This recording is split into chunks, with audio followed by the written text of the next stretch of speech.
ओम श्री परमात्माने नमः।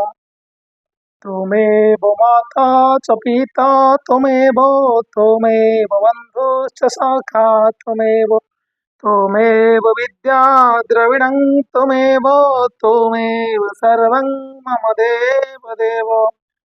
ଆଜି ଭଗବତ ଗୀତାରେ ଆମେ ପଢିବା ଦ୍ୱାଦଶ ଅଧ୍ୟାୟ ମାନେ 12 ନମ୍ବର ଅଧ୍ୟାୟ ପଢିବା। ଓମ୍ ଶ୍ରୀ ପରମାତ୍ମାନେ ନମଃ। ଅର୍ଜୁନ ଉବାଚ एवं सत जुक्त्वा जे भक्त्वास्त्वा च भासते जे चाप्यख्यमव्यक्तं तेषां के जोगवितमः।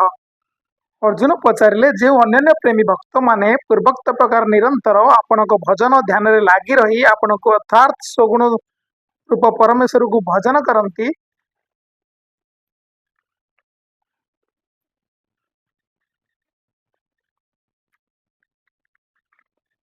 एवं अन्य जो माने केवल अविनाशी सचिदानंद निराकार ब्रह्म को श्रेष्ठ भाव भजन करती से दुई प्रकार उपासक मध्य अधिक उत्तम जगवेता केउ माने से भगवान कहले मो ठारे मन एकाग्र करी निरंतर मोर भजन ध्यान रे लागी रही जो भक्त माने परम श्रद्धार सहित मते अर्थात सुगुण रूप परमेश्वर को उपासना करती मो मतरे से माने जोगी मानक मध्य अति उत्तम जोगी अटंती।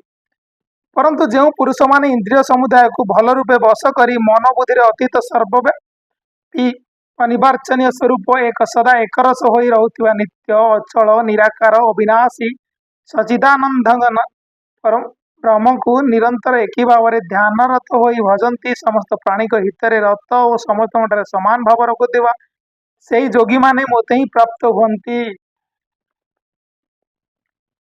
से सचिदानंद घन निराकार ब्रह्मरे आसक्ति चित पुरुष मानक साधना विशेष परिश्रम साध्य होता है कारण देहाभिमान निमानक द्वारा अव्यक्त विषय अति दुखपूर्वक प्राप्त करा जाए। परंतु मोर परायण होइतिबा जो भक्त माने समस्त कर्म मोठारे अर्पण कर दे मोते अर्थात सुगुणसुर परमेश्वर की अन्य भक्ति जोग निरंतर भजन करी करी भजंती हे अर्जुन मोठारे चित्त निवेश करितिबा सेई प्रेमी भक्त मानक मु शीघ्र ही मृत्यु रूपक संसार सागर रु उद्धार कर दिए।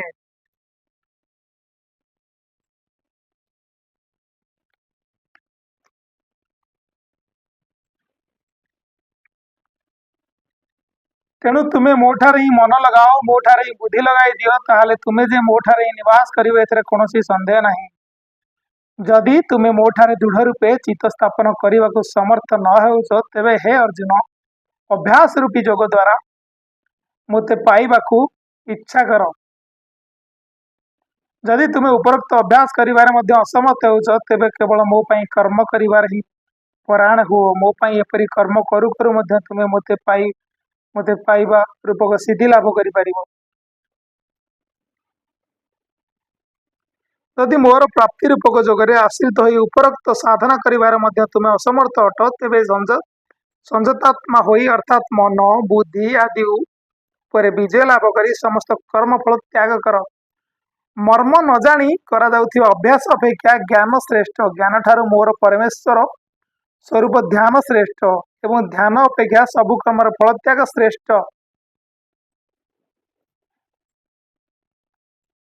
अटे कारण त्याग द्वारा तत्काल ही परम शांति प्राप्त होता है।